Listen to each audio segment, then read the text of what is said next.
you come here, every day is different. I like to, solve people's issues that they can't really find, try to problem solve it and figure out what's going on. Best reward is fixing something that someone else couldn't fix, or making a vehicle last over 300,000 miles with proper maintenance. If you like hanging out in your garage with your buddies working on stuff, then why not get paid for it? Like, we're just all hanging out in the big shop, working on cars. Yeah, I love it. A typical workday for me is oil changing vehicles first thing in the morning, checking the windshield wipers. At least one recall and then a couple diags. Every day is not the same thing. It's always something different. To see a customer walk in, especially if they're upset, and then when they do leave and they're super excited and happy, it makes me feel good, making a difference. You got to be confident. You need to want to get to the next level. To be tech savvy, You need to have patience, discipline too, paying attention to detail a lot. Just try to stay focused and just don't get too frustrated with what you're working on.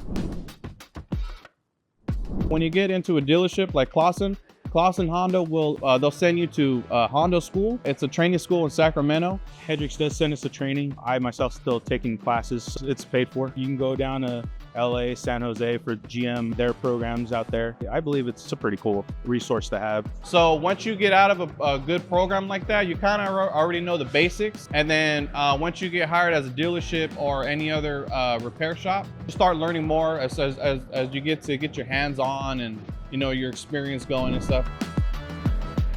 There is a team lead, and there is a midline tech or a B tech and a C tech and an express tech underneath each one of those individuals. So it's kind of like a coach, and you got players on the team that are learning from rookies going up to journeyman.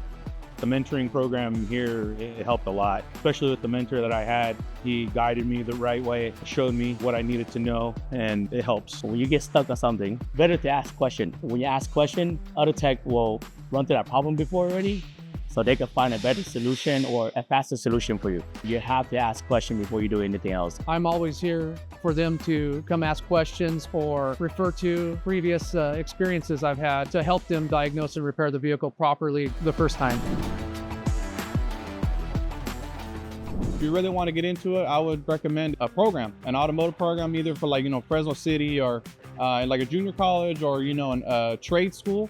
Trade schools are really good. That's what I went to. So I joined the GM ASAP program at Fresno City College. It took me about 2 years. At the time, I ended up getting the job here from one of the students that was actually tutoring me. He gave me the opportunity, hey, there's a loop tech position, so we can go ahead and do that. So I was like, yeah, I'd take the job. Fresno City College was pretty pivotal. Learned a lot about vehicle-specific things. We learned a lot of the basics, a lot of the fundamentals there.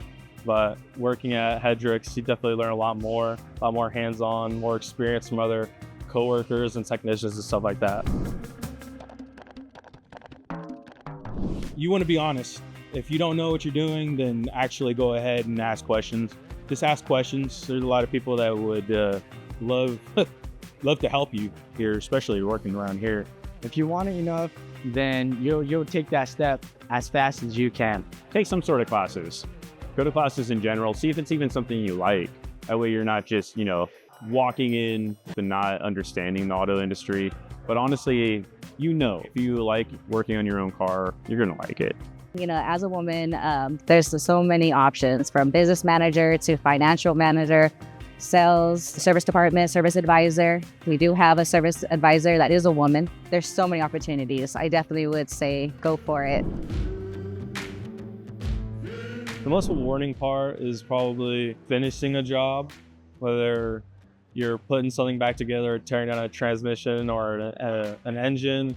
When you get to finish that car and it's working like it should, and you get to send it out to the customer, is probably the most rewarding. For me, since I work with the powertrain, the most rewarding feeling is when the car starts again. You have so much parts taken apart, and then once you actually solve the problem too, and you get the repair done, it's an amazing feeling. You feel accomplished at what you're doing.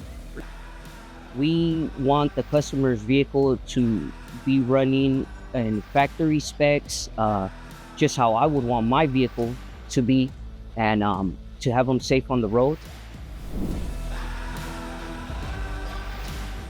Next generation needs to know more about the electrical side.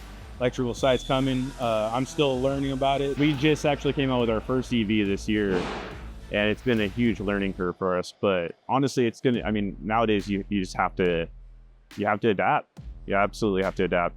But in reality, they're actually simpler. Like once you learn how a battery works and how a battery management system works, like it's not bad. And I think a lot of people are just scared of it, and they just need to realize like this is the future and just adapt. Working here, as a woman, definitely for the young girls, there's so many opportunities. I definitely would say go for it. So there's definitely room for women here in the auto industry. It's everything I wanted, and knowing that I'm capable of, helping others, solving their problem, and helping them, making sure that their day goes better. That's what I like to do, and I love the challenges every day. And now here I am as an auto tech, doing what I want to do, and I'm happy that I achieved my goals. I'm happy. That's all that matters to me. This is perfect. I couldn't ask for anything better.